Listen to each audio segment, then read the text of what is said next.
Hello everyone. आज से हम लोग मैकेनिक्स के एक एक चैप्टर को लेक्चर वाइज स्टडी करेंगे। तो सबसे पहले हम लोग एक चैप्टर स्टार्ट कर रहे हैं, दैट इज फ्रिक्शन, और उसका पहला लेक्चर आज स्टार्ट होगा। इसके बाद लेक्चर 2 होगा, लेक्चर 3, लेक्चर 4। जब तक ये फ्रिक्शन कंप्लीट नहीं होगा तब तक एक टॉपिक चलेगा और उसके डिफरेंट लेक्चर्स होंगे। इसी तरीके से मैकेनिक्स के जितने भी यूनिट्स हैं या चैप्टर्स कर सकते हैं उनको सीक्वेंस वाइज किया जाएगा लेक्चर्स में डिस्ट्रीब्यूट करके। तो सबसे पहले फ्रिक्शन से स्टार्ट करते हैं। तो नॉर्मली सभी लोगों ने फ्रिक्शन तो सुना ही होगा कि friction is a force which act opposite to the direction of motion, इस तरह की बातें सुनी होंगी। लेकिन अगर हम सही मायने में इसकी डेफिनेशन अगर बोलते हैं तो friction is a force which opposes the relative motion of the two surfaces. दो सरफेसेस के बीच में जो भी रिलेटिव मोशन होगा उसके अगेंस्ट में यह फ्रिक्शन का फोर्स काम करता है। चलिए बात आ गई रिलेटिव मोशन की, लेकिन पहले सिंपल सा केस ले लेते हैं। मान के चलते हैं कि कोई ब्लॉक किसी सरफेस पर रखा हुआ है। ओके, ब्लॉक किसी सरफेस पर रखा हुआ है और इस पर हम कोई भी एक्सटर्नल फोर्स नहीं अप्लाई कर रहे हैं। मतलब अगर आप इसको खींचना चाहते हैं, कोई एक्सटर्नल फोर्स इस पर अप्लाई नहीं हो रहा। मान के चलते हम एक्सटर्नल फोर्स को यहां ड्रॉ कर देते हैं और इसको लिख देते हैं P। लेकिन पहले अभी हम जो स्टडी करना चाह रहे हैं वो P इज इक्वल टू 0, यानी कि कोई एक्सटर्नल फोर्स अप्लाई नहीं हो रहा। P is the external force. अब हमसे ये कहा गया है कि ये जो ब्लॉक है और ये जो सरफेस है इसको ग्राउंड मान सकते हैं या कोई दूसरा सरफेस मान सकते हैं जिस पर रखा हुआ है या टेबल पर रखा हुआ है। इस तरीके से इन दोनों के बीच में ये दोनों सरफेसेस आपस में स्मूथ नहीं है। मतलब there is some factor which is involving the friction, मतलब ऐसी कोई बात कही गई है। तो तब को हमसे कोई सवाल पूछता है कि क्या इन दोनों सरफेसेस के बीच में फ्रिक्शन है या नहीं है, क्योंकि कोई एक्सटर्नल फोर्स यहां पर अप्लाई नहीं हो रहा। तो ऐसे केस में बहुत सारे स्टूडेंट सोचेंगे ये दोनों सरफेसेस आपस में रफ हैं तो भाई फ्रिक्शन तो होना ही चाहिए, लेकिन ऐसा नहीं है। Friction is a self adjusting force. Friction एक एडजस्ट करेगा एक्सटर्नल फोर्स को। अगर कोई पूछेगा कैसे फ्रिक्शन 0 होगा, मान के चलिए आप इसका फ्री बॉडी डायग्राम बनाना चाहते हैं। अब ये रुका हुआ है बॉडी पूरी तरीके से और कोई एक्सटर्नल फोर्स अप्लाई नहीं हो रहा। अगर आप इसका फ्री बॉडी डायग्राम बनाएंगे तो ये तो बहुत सिंपल होगा। इस बॉडी का कुछ ना कुछ वेट होगा, वो नीचे की तरफ लगेगा और जो ये वाला सरफेस है इस पर नॉर्मल रिएक्शन देगा, वो ऊपर की तरफ लगेगा। और चूंकि P हमने बनाया लेकिन P की वैल्यू 0, यानी कि वो है नहीं, यानी कि इधर राइट साइड कोई फोर्स नहीं है तो लेफ्ट साइड भी कोई फोर्स नहीं होगा। तो अब ऐसे केस में देख रहे हैं कि सरफेसेस रफ होने के बावजूद भी कोई हम फ्रिक्शन का फोर्स ड्रॉ नहीं कर पा रहे हैं, क्योंकि इक्विलिब्रियम को मेंटेन करना है। बॉडी इक्विलिब्रियम पे बॉडी स्थिर है, तो इसका मतलब कोई फ्रिक्शन हम यहां पर नहीं दिखा सकते। अच्छा, यहां पर तो इसका मतलब है कि फ्रिक्शन जो हो जाएगा, फ्रिक्शन का जो फोर्स है दैट इज इक्वल टू 0। यानी कि जब भी कोई बॉडी किसी सरफेस पर रखी होगी उस पर कोई एक्सटर्नल फोर्स नहीं लगाएगा तो फ्रिक्शन का फोर्स 0 होगा, even if the two surfaces are very rough. चलिए अब कैसे फ्रिक्शन सेल्फ एडजस्टिंग फोर्स है, कैसे ये क्यों कहते हैं इसको सेल्फ एडजस्टिंग फोर्स। मान के चलिए वही केस ले लेते हैं, एक्सटर्नल फोर्स अप्लाई किया। फॉर एग्जांपल आपने एक्सटर्नल फोर्स अब इस बार अप्लाई किया, that is 10 Newton. Horizontal direction में मान के चलिए आपने फोर्स अप्लाई किया, लेकिन चूंकि ये दोनों सरफेसेस आपस में इतने रफ हैं कि इतना 10 न्यूटन का फोर्स लगाने के बावजूद भी ये बॉडी मूव नहीं कर रही, यानी कि बॉडी अभी भी रेस्ट पर है, या फिर हम टेक्निकल भाषा में कह सकते हैं कि इक्विलिब्रियम पर है। तो कोई पूछेगा अब क्या फ्रिक्शन होगा कि नहीं होगा, जरा इसको देखते हैं। यदि हम इसका फ्री बॉडी डायग्राम बनाएंगे तो नॉर्मल ऊपर होगा, वेट नीचे होगा, राइट साइड में एक फोर्स लग रहा है दैट इज ऑफ 10 न्यूटन। तो इसका मतलब है कि अगर हम सिर्फ इतना फ्री बॉडी डायग्राम बना रहे हैं तो इसको देख के लगता है तो बॉडी आगे की तरफ जा रही है, यानी कि डेफिनेटली एक बैलेंसिंग फोर्स होना चाहिए पीछे की तरफ, और यही बैलेंसिंग फोर्स होता है फ्रिक्शन। अब जब ये इक्विलिब्रियम पर होगा तो सिंपली एक्स डायरेक्शन और वाई डायरेक्शन अगर मान लेते हैं तो एक्स डायरेक्शन में वाई डायरेक्शन में एन और डब्ल्यू आपस को बैलेंस कर देंगे और एक्स डायरेक्शन में 10 न्यूटन को एग्जैक्टली फ्रिक्शन बैलेंस कर देगा, यानी कि फ्रिक्शन की वैल्यू 10 न्यूटन हो जाएगी। इसीलिए कहते हैं फ्रिक्शन सेल्फ एडजस्टिंग फोर्स है। आपको इसका मतलब है यदि हम P की जगह 10 न्यूटन की जगह 20 न्यूटन लगाएं तो भी यही फ्री बॉडी डायग्राम बनाएगा और फ्रिक्शन की वैल्यू 20 न्यूटन हो जाएगी। तो इसका मतलब है ये सिलसिला तब तक चलेगा जब तक बॉडी का जस्ट स्टार्ट वाली कंडीशन ना आ जाए। यानी कि 10 न्यूटन आपको लग रहा है सफिशिएंट नहीं है बॉडी को मूव कराने के लिए, 20 न्यूटन भी सफिशिएंट नहीं है, 30 न्यूटन भी सफिशिएंट नहीं है। तो वो पूछेगा सफिशिएंट कब होगा ऐसा कि बॉडी मूव करेगी। यानी कभी ना कभी ऐसा होगा कि एक ऐसा फोर्स एक्सटर्नल फोर्स लगाएंगे ताकि आपको लगे कि हाँ भाई अब जो है बॉडी लगता है कि इसके थोड़ा सा भी एक्सटर्नल फोर्स ज़्यादा लगाएंगे तो बॉडी मूव करना शुरू कर देगी, तो उसको हम कहते हैं इम्पेंडिंग मोशन, यानी कि मोशन वहां पर स्टार्ट हो गया। तो एक फ्रिक्शन में एक वर्ड आएगा कई बार जब आप न्यूमेरिकल सॉल्व करेंगे, इम्पेंडिंग, यानी कि जस्ट स्टार्ट मोशन। तो उस समय चूंकि एक्सटर्नल फोर्स मैक्सिमम होगा तो फ्रिक्शन का फोर्स भी मैक्सिमम होगा, क्योंकि जितना एक्सटर्नल फोर्स है उतना ही फ्रिक्शन का फोर्स है, यानी कि उस केस में फ्रिक्शन की वैल्यू मैक्सिमम होगी। ठीक है, तो जो वो मैक्सिमम वैल्यू आती है उसको हम लोग कहते हैं लिमिटिंग फ्रिक्शन। वो जो मैक्सिमम वैल्यू आती है उसको हम लोग कहते हैं लिमिटिंग फ्रिक्शन। ये कहीं ना कहीं आपने सुना भी होगा, उसको हम लोग कहते हैं लिमिटिंग फ्रिक्शन। यानी कि limiting friction is the maximum value. अगर हम इसको लिखना चाहें, मैं बहुत ज़्यादा थ्योरी नहीं लिखा रहा हूँ, बस समझा रहा हूँ आपको। It is the maximum value of static friction. इसको कहते हैं maximum value of static friction. Static friction क्यों? क्योंकि बॉडी अभी भी रुकी हुई है, चल नहीं रही है, मतलब चलने की जस्ट कगार पर आ चुकी है लेकिन अभी भी रुकी है। मतलब इसको एग्जांपल आप ट्रेन की तरह ले सकते हैं कि ट्रेन की सीटी बच चुकी है, ट्रेन चलने वाली है लेकिन अभी चली नहीं है, यानी कि आपको आगाह कर रहा है कि भैया अब जस्ट मोशन है, यानी उस समय भी ट्रेन रुकी हुई है या बॉडी रुकी हुई है, यानी कि और उस समय फ्रिक्शन की वैल्यू मैक्सिमम होगी। ये जो लिमिटिंग फ्रिक्शन है, स्टैटिक क्योंकि रुका हुआ है, तो ये जो लिमिटिंग फ्रिक्शन है या maximum value of static friction है, इसको हम लोग नॉर्मली एफएस और इस तरीके से भी दे सकते हैं। F इज इक्वल टू, ये फेमस फॉर्मूला यूज होता है, F is equal to mu N. ठीक है, दिस इज द मैक्सिमम, ये स्टैटिक फ्रिक्शन हो गया, मैक्सिमम फ्रिक्शन या लिमिटिंग फ्रिक्शन हो गया, Fs और म्यू एस इंटू एन। इसको L भी लिख सकते हैं, चलिए L लिख देते हैं, वो ज़्यादा बेहतर रहेगा, L। और यहाँ पर हम कह सकते हैं mu S is the coefficient of friction between two surfaces. दो सरफेसेस के बीच का एक फैक्टर होता है, उसको कहते हैं कोएफिशिएंट ऑफ फ्रिक्शन। ओके, दो सरफेसेस के बीच का मतलब दो सरफेसेस आपस में कितने रफ हैं या स्मूथ हैं, उसके लिए एक फैक्टर होता है, दैट इज म्यू, और उसको हम लोग कहते हैं कोएफिशिएंट ऑफ फ्रिक्शन। एस लगा देते हैं क्योंकि स्टैटिक के लिए। ये सब चीज़ें आपको ध्यान रखनी पड़ेंगी। ठीक है, कोएफिशिएंट ऑफ फ्रिक्शन हमेशा सरफेसेस के लिए, पेयर के लिए डिफाइन होता है। हम ये नहीं कह सकते कि एल्युमिनियम का कोएफिशिएंट ऑफ फ्रिक्शन इतना है, आयरन का कोएफिशिएंट ऑफ फ्रिक्शन इतना है, या इसका कोएफिशिएंट। हमेशा बात करेंगे कि wooden block is kept on the ground, तो वहां पर जो म्यू होगा वो ब्लॉक यानी कि वुड का मटेरियल और ग्राउंड इन दोनों के बीच का जो म्यू होगा वो डिफाइन होगा। अगर उसी लकड़ी को आप किसी प्लास्टिक के टेबल के ऊपर रख दो तो उस समय म्यू चेंज हो जाएगा, क्योंकि वुड तो वही है, लकड़ी तो वही है, लेकिन सरफेस चेंज हुआ है। पहले ग्राउंड था, अब आपका किसी और चीज का सरफेस है। तो यानी कि mu is always defined for the two surfaces, not a single surface. Single surface के लिए उसकी कोई बात ही इस तरीके से नहीं होती है। ओके, तो ये हो गया आपका लिमिटिंग फ्रिक्शन। अब यानी कि ये हमने देखा कि एक्सटर्नल फोर्स बढ़ाने पर जितना एक्सटर्नल फोर्स लगा रहे थे उतना ही फ्रिक्शन का फोर्स है। अब लिमिटिंग फ्रिक्शन के बाद क्या होगा कि जब ठीक है आपको पता चल गया कि आप बॉडी मूव करने वाली है, तो यानी कि अब अगर आप उससे ज़्यादा एक्सटर्नल फोर्स लगाएंगे तो बॉडी मूव करना शुरू कर देगी।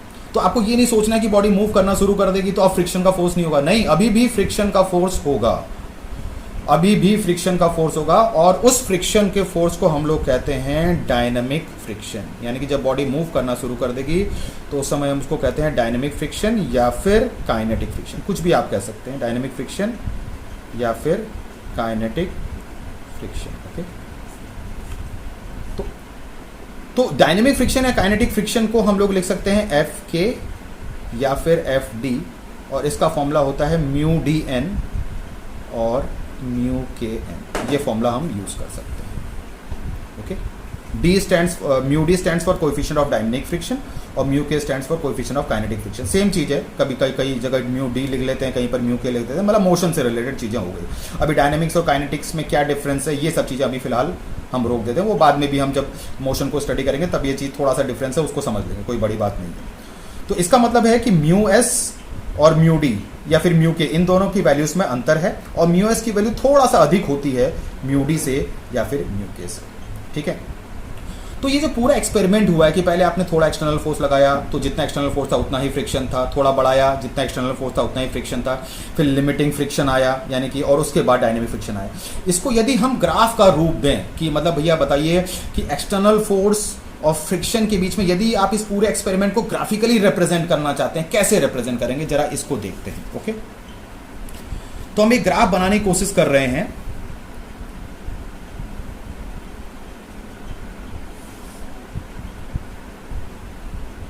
फ्रिक्शन का force, F stands for friction का फोर्स, और P जो है वो एक्सटर्नल फोर्स। P जो होगा वो हमारा होगा that is external force, okay, और F जो होगा दैट इज फ्रिक्शन फोर्स या फ्रिक्शनल फोर्स, जो भी आप कहना चाहेंगे, ओके।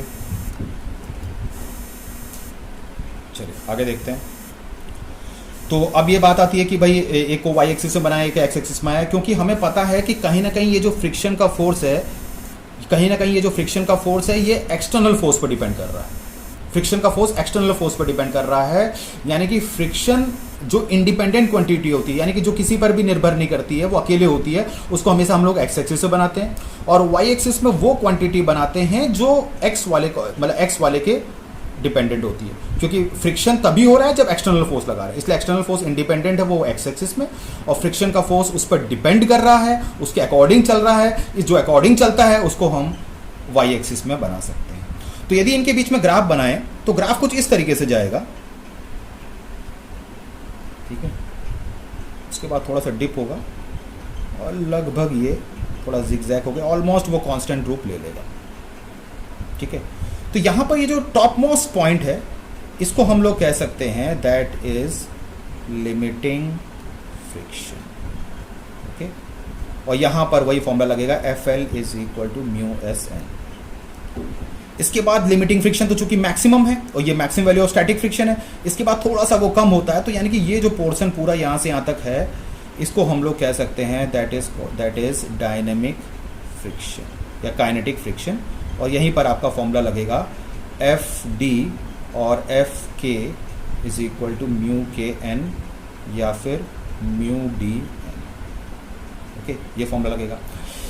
ये स्ट्रेट लाइन है, अब कोई पूछेगा ये स्ट्रेट लाइन कैसे है, यहाँ पर यहाँ से यहाँ तक स्ट्रेट लाइन है, और इस दौरान हम लोग इसको कह सकते हैं ये जो है ये स्टैटिक फ्रिक्शन है, क्योंकि एक्सटर्नल फोर्स लगा रहे हैं तब भी बॉडी मूव नहीं कर रही, यानी कि बॉडी रुकी हुई है, स्टैटिक फ्रिक्शन।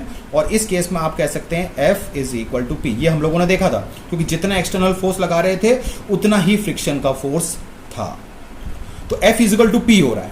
तो अगर आप कोई भी ग्राफ देखते हैं F जो है वो है आपके वाई एक्सिस में और P जो है वो एक्स एक्सिस में, तो F is equal to P को आप रिलेट कर सकते हैं y is equal to x से, F is equal to P को रिलेट करते y, और जब y is equal to x होता है तो ये इक्वेशन ऑफ स्ट्रेट लाइन है, इक्वेशन ऑफ स्ट्रेट लाइन, तो इसीलिए यहां से यहां तक की पोर्शन पूरा आपका स्ट्रेट लाइन रहेगा, equation of a straight line आपने पढ़ा होगा कि, और y is equal to x वाली लाइन जो भी होती है वो ओरिजिन से गुजरती है, क्योंकि आपने देखा कि अगर हम जब P को 0 रख रहे थे तो फ्रिक्शन था ही नहीं, यानी कि जब P 0 होगा तो F भी 0 होगा, तो ये स्ट्रेट लाइन होगा। अब इसका एंगल भी आप निकाल सकते हैं, ये जो एंगल है this definitely will be equals to 45 degree. कोई पूछेगा ये एंगल कैसे, स्ट्रेट लाइन तो चलो समझ में आ गया, ओरिजिन से पास हो रहा है वो भी बात समझ में आ गई, क्योंकि फ्रिक्शन और फोर्स और P की वैल्यू 0 होती है तो फ्रिक्शन भी 0 होगा, और वैसे भी y इक्वल टू x बन रहा है तो वो स्ट्रेट यहीं से गुजरेगा ओरिजिन से, वो सारी बातें। लेकिन एंगल कैसे 45 डिग्री, आपको पता है कोई भी लाइन अगर ओरिजिन से गुजरती है पॉजिटिव स्लोप के लिए तो उसको हम लोग रिप्रेजेंट कर सकते हैं y इक्वल टू mx। तो यहां पर हमारे पास हम देख रहे हैं y इक्वल टू x बन रहा है f इक्वल टू p की वजह से, तो यानी कि हम कंपेयर कर सकते हैं, तो यानी कि y equal to x y equal to mx compare करेंगे तो m की वैल्यू 1 होगी, m को हम लोग अगर थीटा के टर्म्स में लिखना चाहते हैं तो tan theta is equal to 1, तो definitely theta will be equals to 45 degree, okay. तो इस तरीके से आप समझ सकते हैं कि 45 डिग्री होगा लाइन से कंपेयर करके। तो पूरे फ्रिक्शन की जो कहानी है बॉडी के मूव करने तक वो इस ग्राफ के थ्रू आप आराम से समझ सकते हैं, ओके। अब जहां तक बात आती है प्रॉब्लम्स की, आपकी जो मैकेनिक्स में प्रॉब्लम्स डिफाइन की गई हैं वो इंपेंडिंग मोशन यानी कि जस्ट स्टार्ट होने वाली, यानी कि अधिकतर प्रॉब्लम्स 95% प्रॉब्लम्स या ऑलमोस्ट 100 आप कह सकते हैं जब स्टैटिक की बात हो तो वो लिमिटिंग फ्रिक्शन पर ही प्रॉब्लम्स हैं। कभी कभी आपकी नॉलेज जज करने के लिए, कंसेप्ट चेक करने के लिए वो एक्सटर्नल फोर्स दे सकते हैं और पूछ सकते हैं कि क्या बॉडी मूव करेगी कि नहीं करेगी, ये जरा बताइए हमको। इस तरीके से चीज़ें क्वेश्चंस आ सकते हैं कभी ऑब्जेक्टिव क्वेश्चंस में या कहीं पर भी, या जज करने के लिए चीज़ें पूछ सकते हैं। मान के चलते हैं, जैसे एक छोटा सा क्वेश्चन ले लेते हैं,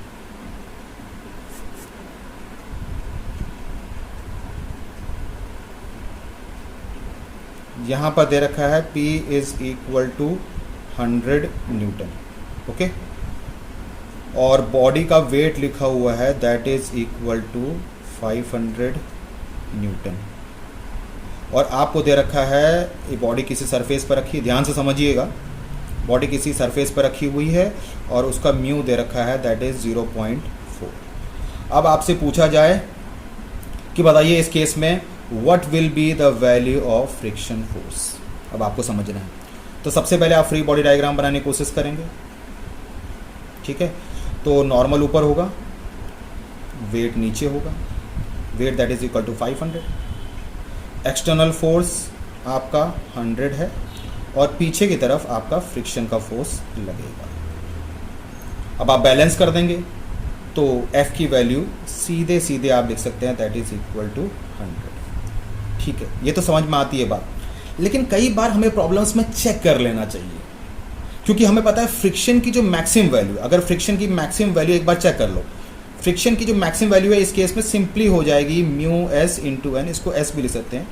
तो बताइए म्यू एस की वैल्यू 0.4 है इंटू एन। जब आप समेशन एफ वाई 0 लगाएंगे यानी वर्टिकल डायरेक्शन में फोर्सेस को बैलेंस करेंगे, सब चीज इक्विलिब्रियम पर है, तो summation F Y equal to 0 जब बैलेंस करेंगे तो आप देखेंगे एन ऊपर की तरफ है, 500 नीचे की तरफ है, तो आप simply N minus 500 equals to 0 लिख सकते हैं। तो N is equal to 500। Equilibrium की प्रॉब्लम्स में आपको पता ही है, हम कंडीशंस ऑफ इक्विलिब्रियम लगा सकते हैं, एक्स डायरेक्शन में सारे फोर्सेस को बैलेंस कर दें, वाई डायरेक्शन में सारे फोर्सेस को बैलेंस कर दें और इक्वल टू 0 कर दें। तो हमने एन निकालने के लिए वाई डायरेक्शन में फोर्सेस को बैलेंस किया, एन ऊपर की तरफ पॉजिटिव 500, नीचे की तरफ तो एन माइनस, तो एन की वैल्यू 500। यहाँ पर एन की वैल्यू 500 पुट कर देंगे तो 0.4 into 500 that is equal to 200 newton. यानी कि फ्रिक्शन की जो मैक्सिमम वैल्यू है वो 200 न्यूटन है। तो यानी कि फ्रिक्शन की अब जो हमारा एक्सटर्नल फोर्स है वो उससे कम है, यानी कि कुल मिला के आपको ये ध्यान देना है कि जो एक्सटर्नल फोर्स है वो मैक्सिमम फ्रिक्शनल फोर्स से हमेशा यदि कम रहेगा तो जितना एक्सटर्नल फोर्स है उतना ही फ्रिक्शन का फोर्स हो, क्योंकि अभी फ्रिक्शन उस मूव करने की कंडीशन पर आया ही नहीं है। क्योंकि फ्रिक्शन की मूव करने की कंडीशन तभी होगी जब आपका एक्सटर्नल फोर्स 200 न्यूटन पहुंचे या फिर उससे ज़्यादा पहुंचे। तो अभी आपने देखा कि भैया जो है कि 200 न्यूटन का फोर्स, एक्सटर्नल फोर्स मतलब 200 न्यूटन का मैक्सिमम फ्रिक्शनल फोर्स है और 200 न्यूटन जब एक्सटर्नल फोर्स पहुंचेगा तब जाके बॉडी मूव करेगी। लेकिन यानी कि हमारा एक्सटर्नल फोर्स तो 100 ही है, तो यानी कि 100 है तो अभी लिमिटिंग फ्रिक्शन पहुंचा ही नहीं है। तो यानी कि हम वैसे भी समझ सकते थे, अगर हम एफबीडी नहीं भी बनाएंगे तो इस केस में तो हम समझ सकते थे कि फ्रिक्शन की वैल्यू 100 आएगी। अच्छा, अब इसी केस को चेंज कर देते हैं, मान के चलते हैं म्यू की वैल्यू 0.1 होती, मान के चलिए म्यू की वैल्यू 0.1 होती, तब बताइए अगर तब उस केस में आप क्या कहते हैं?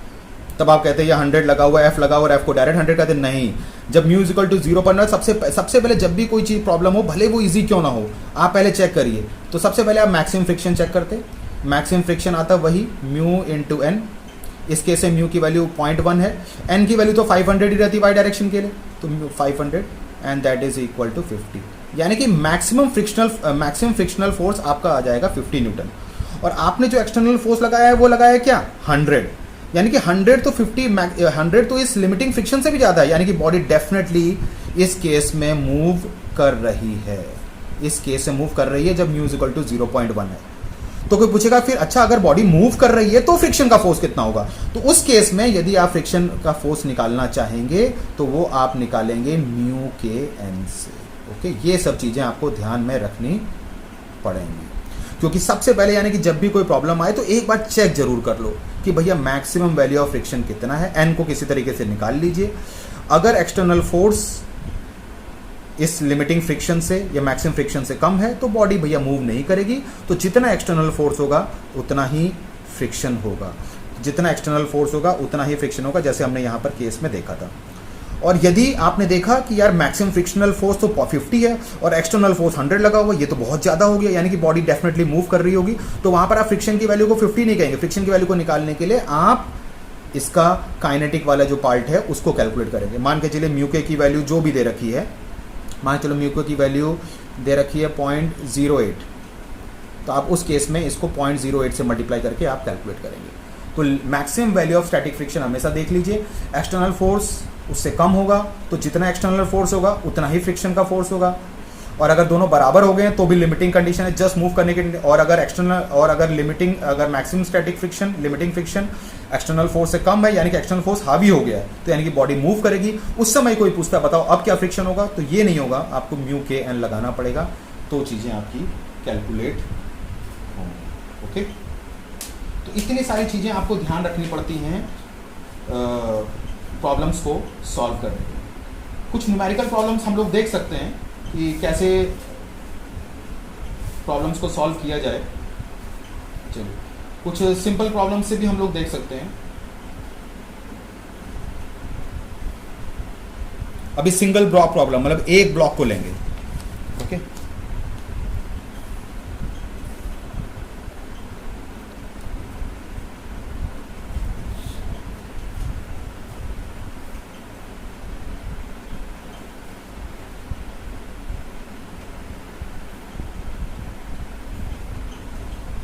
एक ब्लॉक इस तरीके से रखा हुआ है।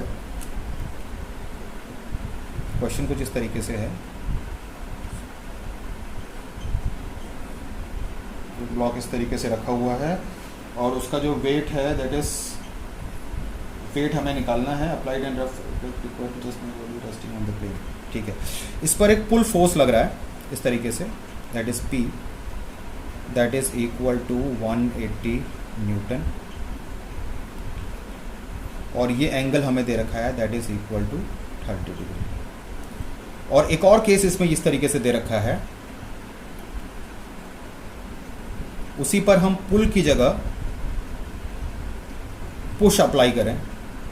ये तो खींचना हो गया, ये पुश अप्लाई करें और उसकी वैल्यू है 220 न्यूटन उसी लाइन ऑफ एक्शन में दैट इज 30 डिग्री पर। ऐसा कुछ प्रॉब्लम है और हमें निकालना है वेट ऑफ द बॉडी, यानी कि बॉडी का वेट पता करना है और इन दोनों के बीच में कितना कोएफिशिएंट ऑफ फ्रिक्शन होगा ये चीज़ कैलकुलेट करनी है। ठीक है, अब यहाँ पर हमने लैंग्वेज नहीं लिखी है, तो बस आप ये समझ लीजिए कि ये body is kept on a horizontal surface, it is pulled by a force of 180 newton by some means, किसी रोप की सहायता से, किसी रस्सी की सहायता से, एंड जो पुल है वो इंक्लाइंड है, थोड़ा तिरछा है, हॉरिजॉन्टल से 30 डिग्री एंगल बना रहा है। और what will be the 180 Newton force to मतलब 180 Newton force is applied to just move the body, यानी कि बॉडी को जस्ट मूव करने की, और जस्ट मूव करने की कंडीशन का मतलब है लिमिटिंग फ्रिक्शन, यानी कि जहाँ पर फ्रिक्शन होगा वहाँ पर हम म्यू इंटू एन अप्लाई कर सकते हैं। और उसमें ये भी लिखा हुआ है, उसका एक और पार्ट, उसी का एक और केस है कि when another force of 220 Newton is applied on the body in the reverse direction, यानी कि जब हम पुश कर देंगे उसी की लाइन ऑफ एक्शन, यहाँ खींच रहे हैं या पुश कर देंगे, then in the impending situation में आपको ये दोनों कैलकुलेट करना है। ठीक है, तो सबसे पहले हम लोग इस केस को ले लेते हैं, केस फर्स्ट। इस केस फर्स्ट को लेके देखते हैं। तो सबसे पहले इसका फ्री बॉडी डायग्राम बनाएं, घबराने की जरूरत नहीं, फ्री बॉडी डायग्राम का ही सारा खेल है। तो ये बताइए, ये P जो है इसको हम लोग कॉम्पोनेंट में तोड़ सकते हैं। This component will be equals to 180 cos 30 degree. कोई भी फोर्स एक्स एक्सिस से एंगल बनाता है तो उसका X component F cos theta और y component F sin theta, यानी कि it will be equals to 180 sin 30 degree. वैसे भी ये फोर्स फर्स्ट क्वाड्रेंट में जा रहा है, फर्स्ट क्वाड्रेंट में, क्वाड्रेंट के हिसाब से, तो उसका x कॉम्पोनेंट प्लस की तरफ जाएगा, y कॉम्पोनेंट भी प्लस यानी पॉजिटिव डायरेक्शन में जाएगा। बॉडी का वेट नीचे की तरफ लगेगा, वो हमें कैलकुलेट भी करना है, वो मैथमेटिकली चीज़ें हो जाएंगी। बॉडी जब किसी सरफेस पर रखी है तो यहाँ से एक नॉर्मल रिएक्शन मिलेगा, वो नॉर्मल रिएक्शन 180 sin 30 की डायरेक्शन में ही हो जाएगा, इसलिए हम यहाँ पर प्लस n लिख सकते हैं। ओके, ये बॉडी को आगे खींचेगा तो यानी कि फ्रिक्शन का फोर्स अपोजिट में लगेगा, friction always act opposite to the motion, तो यानी कि यहाँ पर फ्रिक्शन का फोर्स लगा सकते हैं और इस फ्रिक्शन को बड़े आराम से आप म्यू इंटू एन कह सकते हैं। ये हो गया free body diagram of first case. Okay, अब यदि हम सेकंड केस का free body diagram of second case में भी इंपेंडिंग मोशन है, कितना धक्का लगाएं कि ये बॉडी जस्ट मूव करेगी, लेकिन अब फ्रिक्शन की डायरेक्शन चेंज हो जाएगी। जब इस केस में अगर हम देखते हैं तो नॉर्मल ऊपर होगा, ठीक है, वेट नीचे होगा। एक चीज आपको ध्यान देना है, यहां पर जो नॉर्मल रिएक्शन होगा और यहां पर जो नॉर्मल रिएक्शन होगा दोनों डिफरेंट होंगे, दोनों सेम नहीं होंगे, क्योंकि देखिए अगर केस डिफरेंट हो चुका है तो यानी कि जो यहाँ से प्रेशर पड़ेगा, जो यहाँ से प्रेशर पड़ता है बॉडी पर सरफेस की वजह से, कहीं ना कहीं एक्सटर्नल फोर्सेस भी उसको प्रभाव डालते हैं। अगर एक्सटर्नल फोर्स पूरी तरीके से एक्स डायरेक्शन में होता तब तो उसका कंपोनेंट ही नहीं बनता, तब तो नॉर्मल और वेट दोनों बराबर हो जाते जैसे हमने अभी देखा। लेकिन यदि एक्सटर्नल फोर्स की डायरेक्शन चेंज हो रही है, उसका कंपोनेंट साथ में इन्वॉल्व हो रहा है, तो उनकी वजह से यहाँ पर मिलने वाला नॉर्मल रिएक्शन और यहाँ पर मिलने वाला नॉर्मल रिएक्शन चेंज हो जाएंगे। इसीलिए हम इसको N1 लिखेंगे और यहाँ पर भी F1 is equal to mu N1 लिखेंगे। W में कोई परिवर्तन नहीं होगा, सरफेसेस के म्यू में कोई परिवर्तन नहीं होगा, तो यहाँ पर हम लोग लिख लेंगे दैट इज N2। ओके, अच्छा अब ये हो गया। अब ये 220 देखिए, इस 220 की लाइन ऑफ एक्शन इधर की तरफ आ रही है, यानी कि ये हम इधर की तरफ में मान सकते हैं, यानी कि ये जा रहा है थर्ड क्वाड्रेंट में। कभी भी कोई फोर्स इन्वॉल्व हो तो उसकी लाइन ऑफ एक्शन आगे बढ़ा लीजिए, तो हमने लाइन ऑफ एक्शन आगे बढ़ा ली ताकि कहीं दिक्कत ना हो। तो इसके जो ये चूंकि अगर हम क्वाड्रेंट के हिसाब से सोचे हैं तो ये बेटा थर्ड क्वाड्रेंट में है, तो थर्ड क्वाड्रेंट में एक्स कंपोनेंट भी नेगेटिव, यानी एक्स कंपोनेंट इस डायरेक्शन में जाएगा और वाई कंपोनेंट इधर की तरफ जाएगा। क्योंकि कोई फोर्स थर्ड क्वाड्रेंट में है तो थर्ड क्वाड्रेंट में एक्स भी नेगेटिव होता है, वाई भी नेगेटिव होता है, यानी कि दोनों एरो आप बना सकते हैं। ये एरो इधर की तरफ होगा एक्स कंपोनेंट, और चूंकि ये भी एक्स एक्सिस से एंगल बना रहा है तो इसको हम लोग लिख सकते हैं 220 cos 30 डिग्री, और नीचे की तरफ कंपोनेंट W के साथ ऐड होगा अब, and that is equal to W plus 220 sin 30 degree. Okay, अब चूंकि ये धक्का दे रहा है, यानी कि ये इसकी टेंडेंसी आगे जाने की होगी, यानी कि फ्रिक्शन पीछे की तरफ लगेगा, यानी कि फ्रिक्शन आपका पीछे हो जाएगा, that is F2 and that is equal to mu into N2। ध्यान दीजिएगा, नॉर्मल चेंज हो रहा है तो फ्रिक्शन भी चेंज होगा, क्योंकि नॉर्मल और फ्रिक्शन का आपस में अच्छा खासा नाता का है। फ्रिक्शन टोटली N2 पर डिपेंड कर रहा है, यानी कि N2 होगा, N1 नहीं लिख देना है कहीं। अब आपके पास ये है और ये है, तो जब भी कोई फोर्स कंपोनेंट्स में हो कृपया करके उसको कंपोनेंट इंक्लाइंड हो तो कंपोनेंट्स में जरूर तोड़े, नहीं तो चीज़ें दिक्कत हो जाएंगी। अब इसको यदि हम सॉल्व करना चाहते हैं तो जब भी हम ब्लॉक की प्रॉब्लम्स करते हैं तो उसको हम कॉन्करेंट की तरह ट्रीट करते हैं, मतलब सारे फोर्सेस एक जगह पर इकट्ठा हो रहे हैं, ये चीज़ हम मान के चलते हैं।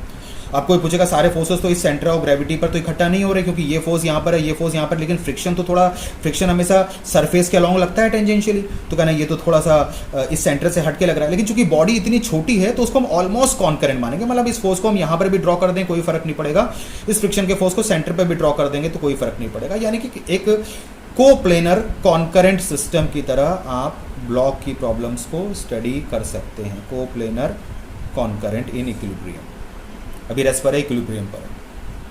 तो जब कॉन्करेंट सिस्टम होता है तो वहाँ पर समेशन fx0 समेशन fy0 आप अप्लाई कर सकते हैं। तो यदि हम summation fx equals to 0 apply करें तो बताइए यहाँ से इक्वेशन हो जाएगी 180 cos 30 डिग्री आपका पॉजिटिव डायरेक्शन में है, तो 180 cos 30 degree minus mu into N1 is equal to 0। ठीक है, ये x डायरेक्शन ले लिया, ये y डायरेक्शन ले लिया, और फोर्सेस को इंक्लाइन को पहले ही हमने तोड़ दिया ताकि सिंपल हो जाए। इसको ले लेते हैं इक्वेशन 1।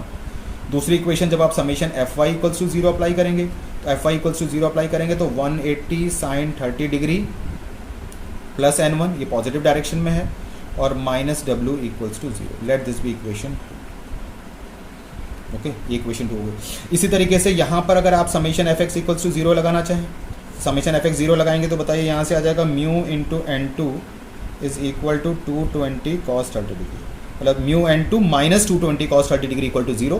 तो हम इक्वल टू में भी लिख सकते हैं, क्योंकि इधर के दाएं this left right side forces equal to left side forces, इस तरीके से। ठीक है, और समेशन जब fy इक्वल्स टू 0 लगाएंगे तो यहाँ से इक्वेशन आ जाएगी N2 is equal to W plus 220 sin 30 degree. Let this be equation 3 and this be equation 4। अब इनको हमें पता सॉल्व करना है कि बताओ इस ब्लॉक का वेट कितना है और दो सरफेसेस के बीच का म्यू कितना है। अब आपको इसमें सॉल्व करना है। अब इसमें सबसे पहला काम है कि आपको म्यू और W निकालना है, तो सबसे पहले N1 को एलिमिनेट करते हैं। जैसे कहने का मतलब है हमें N1 की ज़रूरत नहीं है और यहाँ पर हमें N2 की ज़रूरत नहीं है, एक्स्ट्रा वेरिएबल आ रहा है। तो आप पहली इक्वेशन से फ्रॉम 1 पूरा थोड़ा बहुत सॉल्व करके दिखा रहे हैं, बाकी हम लोग आंसर लिख सकते हैं, कैलकुलेटर है ये हमारे पास। तो फ्रॉम 1 आप ये कह सकते हैं कि mu N1 is equal to 180 cos 30 degree, यानी कि N1 की वैल्यू हो जाएगी 180 cos 30 degree divided by mu, ये इतनी आ जाएगी वैल्यू। यहाँ से भी हम ऐसा कह सकते हैं कि फ्रॉम 3 N2 की वैल्यू हो जाएगी 220 cos 30 degree 220 cos 30 degree divided by mu. Okay, आप देख रहे, आप इन्हीं की वैल्यू से देखिए, N1 की वैल्यू 180 cos 30 अपॉन म्यू आ रहा है, N2 की वैल्यू, तो इसी से पता चलता है कि N1 और N2 डिफरेंट होंगे। आप मैथमेटिकली भी सेम लेके चलेंगे तो गलत हो जाएगा।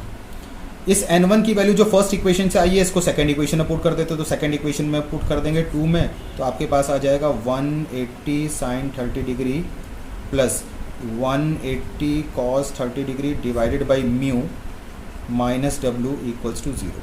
और यहाँ से आ जाएगा, अगर हम इसको हम फोर्थ इक्वेशन में पुट कर दें, जो थर्ड से हमने लिया है N2, उसको फोर्थ इक्वेशन में पुट कर दें, तो हमारे पास आ जाएगा 220 cos 30 degree divided by mu is equal to W plus 220 sine 30 degree. यहाँ तक पहुँच गए। ये मैथमेटिकली आपको थोड़ा सॉल्व करना भी सिखा रहे हैं। अब आपको म्यू और डब्ल्यू में एक इक्वेशन ये आ गई, इसको मान लेते हैं let this be equation number A and let this be equation number B. इनको आपस में हमें सॉल्व करना है। तो आपके पास डब्ल्यू की वैल्यू यहाँ से आ सकती है, डब्ल्यू के दोनों तरफ से डब्ल्यू की वैल्यू को सॉल्व करके आपस में इक्वेट कर देते हैं। जैसे यहाँ से अगर हम ए से डब्ल्यू की वैल्यू निकालना चाहते हैं, डब्ल्यू इधर चला जाएगा, तो यहाँ से डब्ल्यू की वैल्यू आ जाएगी 180 sine 30 degree plus 180 cos 30 degree divided by mu, ये वैल्यू आ जाएगी। अच्छा, यहाँ से W की वैल्यू ये आ गई ए इक्वेशन से। बी इक्वेशन से W की value 220 cos 30 degree upon mu minus इतना हो जाएगा, यानी कि ये आ जाएगा, यहाँ दोनों तरफ से W की वैल्यू को लेके इक्वेट कर दे रहे हैं, तो यहाँ से हो जाएगी 220 cos 30 डिग्री। इतना आप समझते हैं क्योंकि आप इंजीनियरिंग के स्टूडेंट हो, तो इतना आप समझ सकते हैं, कोई बड़ी बात नहीं है। Minus 220 sine 30 degree. अब यहाँ से हमारे लिए सॉल्व करना बहुत ही आसान है, कोई बड़ी बात नहीं है। तो यहाँ से यदि हम सॉल्व कर लेंगे, तो आपस में यहाँ से सॉल्व कर लेंगे, ये आप सॉल्व कर सकते हैं। तो म्यू की वैल्यू आ जाएगी 0.1732, ये म्यू की वैल्यू आ जाएगी इसको सॉल्व करके। और यदि आप किसी भी इक्वेशन में W की वैल्यू पुट कर देंगे, तो आपके पास W की वैल्यू कैलकुलेट हो जाएगी और W आ जाएगा नियर अबाउट 990। ये चीज़ आप बहुत आराम से सॉल्व कर सकते हैं। आपको बस समझना है कैसे फ्री बॉडी डायग्राम बनाना है, कैसे फ्रिक्शन की डायरेक्शन बनानी है, कंपोनेंट्स को कैसे सॉल्व करना है, क्योंकि कई बार स्टूडेंट थ्योरी में तो स्ट्रांग होते हैं लेकिन मैथमेटिकली वो गलती कर देते हैं। आपको सिंपल रखना है। कोई फोर्स फर्स्ट क्वाड्रेंट में है तो उसके एक्स और वाई कंपोनेंट क्लियरली बनाने हैं। कोई फोर्स थर्ड क्वाड्रेंट में, कोई फोर्स अगर अंदर की तरफ जा रहा है तो उसको खींच के बाहर की तरफ ले जाइए ताकि वो प्रॉपर क्वाड्रेंट में आए, उसी तरीके से। और मैथमेटिकली सॉल्व करना भी आना चाहिए, ये नहीं घबराना नहीं चाहिए। यहाँ तो n1 वेरिएबल है, म्यू वेरिएबल है, w वेरिएबल है, n2 वेरिएबल है, म्यू वेरिएबल है, w वेरिएबल है, कोई बात नहीं। अगर इतने सारे वेरिएबल हैं भी तो हमारे पास इक्वेशंस भी तो 4 हैं, और जो वेरिएबल हमारे काम का नहीं उसको हटाने की कोशिश करिए। जैसे हमारे पास n1 कोई जरूरत नहीं है, तो सबसे पहले हमने इक्वेशन 1 से n1 हटाया, इक्वेशन 1 से n1 हटा के इक्वेशन 2 में पुट किया, तो एक नई इक्वेशन बन गई ए इक्वेशन, जो म्यू और w में थी। इसी तरीके से थर्ड इक्वेशन से n2 को हटाया, वो हमारे काम का नहीं था क्योंकि हमें n2 निकालना में म्यू और w, तो n2 को उठा के फोर्थ में डाला, तो वहां से सिंपल इक्वेशन। और एक बार जब w और म्यू में इक्वेशन सिंपल हो रही है तो हम उसको आपस में बड़े आराम से सॉल्व कर सकते हैं। एक बार हमारा आंसर आ जाएगा तो दूसरा आंसर तो हमारा आ ही जाएगा, कोई बड़ी बात इस तरीके से नहीं है। ओके, चलिए हम एक और प्रॉब्लम देख सकते हैं, ब्लॉक की प्रॉब्लम्स हम एक और देख सकते हैं।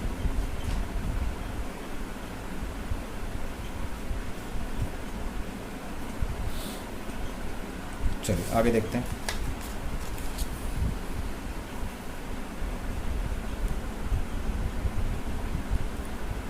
चलिए 2 ब्लॉक की प्रॉब्लम्स देख लेते हैं। मान के चलते हैं इस तरीके से है, एक ब्लॉक रखा हुआ है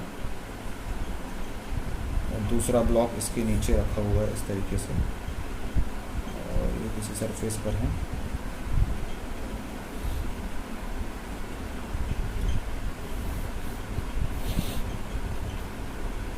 ओके, और यहाँ पर हमारे पास लगा हुआ है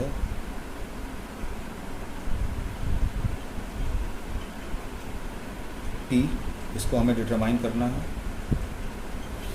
इसका वेट से इट इज़ ऑफ 100 न्यूटन, इसका वेट से इट इज़ ऑफ 200 न्यूटन। इन दोनों के बीच का जो म्यू है वो दे रखा है 0.3, इन दोनों के बीच का जो म्यू है दैट इज़ इक्वल टू 0.4, मान के चले ऐसा कोई केस है। अब देखिए 2 ब्लॉक की प्रॉब्लम्स हैं, एक ब्लॉक नीचे रखा हुआ है और एक ब्लॉक ऊपर रखा हुआ है, तो आपको घबराने की जरूरत नहीं है, नीचे ये ग्राउंड है। तो क्वेश्चन की लैंग्वेज मैं नहीं लिख रहा हूँ, पूछा कि कितना एक्सटर्नल फोर्स P लगाएं नीचे वाली बॉडी पर ताकि मोशन इम्पेंड हो सके, मोशन स्टार्ट हो सके, यानी कि जस्ट मूव करने की टेंडेंसी हो। तो ऐसे केस में आप अलग अलग बॉडीज़ का भी फ्री बॉडी डायग्राम बना सकते हैं। मान के चलते इस बॉडी को A नाम देते हैं, इसको B नाम देते हैं। ओके, ये 2 बॉडीज हमने नाम दिया, आप दोनों का फ्री बॉडी डायग्राम अलग अलग बनाएं। और बेहतर रहेगा कि ये जो कॉन्टैक्ट सरफेसेस हैं इनको सिंपल नाम दें। जैसे मान लो इस कॉन्टैक्ट, ये जो नीचे वाली बॉडी और ग्राउंड के बीच का जो कॉन्टैक्ट सरफेस है उसको मैंने थोड़ी देर के लिए 1 मान लिया, और ए और बी के बीच का जो कॉन्टैक्ट है दैट इज उस सरफेस को हमने 2 मान लिया, तो नाम देने में आसानी होगी। तो सबसे पहले हम लोग free body diagram of B बना रहे हैं। ओके, तो बी का जब हम फ्री बॉडी डायग्राम बनाएंगे तो देखिए बहुत सिंपल है, एक एक्सटर्नल फोर्स ऐसे लगा दिया, ये बॉडी समझ लीजिए पूरी तरीके से फ्री हो गई है, तो जब वेट दिखाएंगे तो सिर्फ इसका वेट दिखाएंगे क्योंकि इसी बॉडी का हमने बनाया है, तो इस बॉडी का वेट कितना है, that is equal to 200। Okay, अच्छा, अब जब ये अभी इसे कॉन्टैक्ट सरफेस कहाँ पर है, ये बॉडी इस सरफेस पर रखी है, तो ये सरफेस इसको ऊपर की तरफ एक नॉर्मल रिएक्शन देगा, that is equal to N1। क्योंकि सरफेस को हमने 1 माना है तो देखिए N1 नाम देने में कोई दिक्कत नहीं, क्योंकि N1 के करस्पॉन्डिंग जो फ्रिक्शन होगा वो F1 होगा। तो आपको ये चीज़ क्लियर होगी, नहीं तो आप ए और बी लेंगे तो कभी कभी कंफ्यूजन हो सकता है। अब इस बॉडी का फ्री बॉडी डायग्राम अभी कंप्लीट नहीं हुआ, अभी तो बहुत सारी चीज़ें हैं। अब नीचे पर रखा हुआ तो नीचे ने एक प्रेशर दिया, नॉर्मल रिएक्शन।